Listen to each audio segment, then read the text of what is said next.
बारे में इतना भी आपको बतला दें हम कि अगर वेद पढ़ने हो तो किसी ऋग्वेदी ब्राह्मण से पढ़ने पड़ते, अगर भगवत कथा सुननी हो तो किसी भी वर्ण के मनुष्य से आप सुन सकते, क्योंकि जो भागवत का जो कथा का जो विषय है ये वक्तृगत प्रधान विषय नहीं है।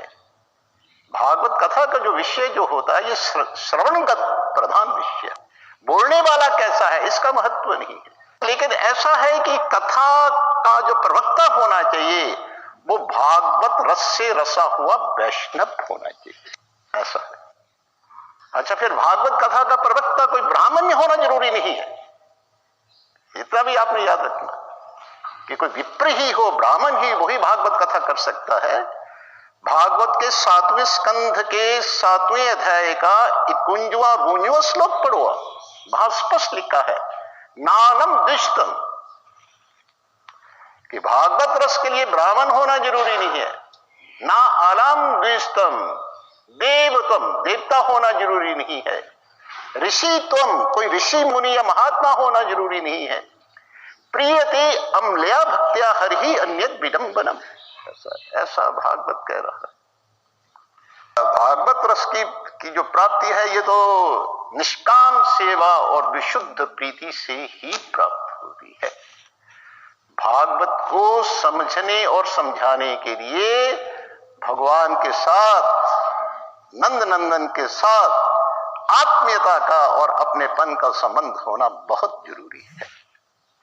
अनन्यता, ममता, विष्णु, ममता, प्रेम, संगता, अपनापन भी होना चाहिए और अपनेपन में मेरापन, मेरे है ये। तो ममता की संगता का होना जो है ये बहुत जरूरी है।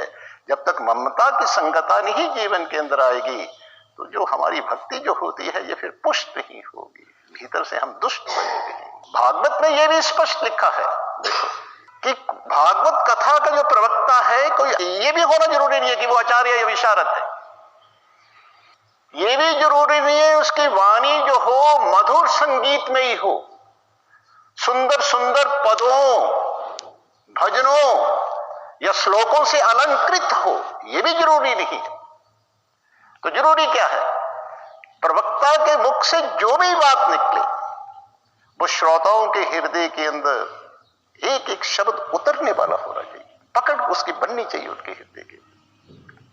श्रोता से, कथावाचक के मुख से जो कुछ भी निकलता है श्रोताओं के हृदय के अंदर भगवदाकार विधि का निर्माण होना चाहिए। ठाकर जी के चरणों में दृढ़ विशुद्ध प्रेमा भक्ति जो है वो उनके हृदयों के अंदर अंकित होनी चाहिए। ऐसी वाणी जो होती है वो श्रोताओं के हृदय के सारे पापों और तापों का नाश कर देती है। तद्वाग विसर्गो, देखो, तद्वाग विसर्गो जनता अग विप्लवो यस्मिन प्रति श्लोकम बद्बत्यपि नामानि अनंतस्य यशो अंकितानि यत्, ये भागवत कह रहे हैं। वाणी बेशक अशुद्ध श्लोकों से युक्त हो लेकिन इतनी सरल होनी चाहिए, इतनी सरस होनी चाहिए कि सुनने वाले के हृदय के अंदर जो है ठाकर जी की भवदाकार वृत्ति का साथ साथ उसका निर्माण है। भागवत की तो एक ही औपचारिकता है, वो यही भागवत कि जीवन हमारा मधुर बने, जीवन हमारा सरस बने, जीवन में हमारे अनातन काम छूटे, भगवान हमें अपने लगे, प्यारे लगे, जीवन की जीने की कला को सीखें, ढंग सीखें। तो ये चीजें हमारी जीवन के अंदर आनी चाहिए। और फिर हमने